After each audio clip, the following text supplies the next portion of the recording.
তাহাজ্জুদের নামাজের সেজদায় এই দোয়াটি পড়ুন, আল্লাহ পাক আপনার মনের আশা কবুল করে নেবেন।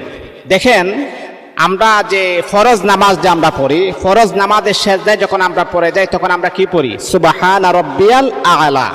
কিন্তু হ্যাঁ, এই জিনিসটা মনে রাখতে হবে, কেয়ারফুল।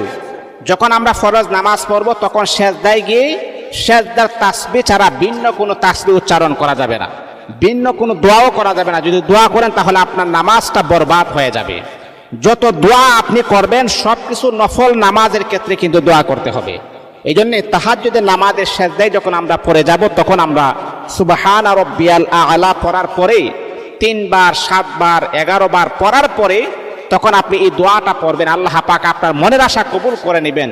এটা কোরআনুল কারীমের একটি আয়াত। আপনি পড়বেন, রব্বানা আতিনা ফিদ দুনিয়া হাসানা ওয়া ফিল আখিরাতি হাসানাতা ওয়া কিনা আযাবান নার। এই দোয়ার বদলতে আল্লাহ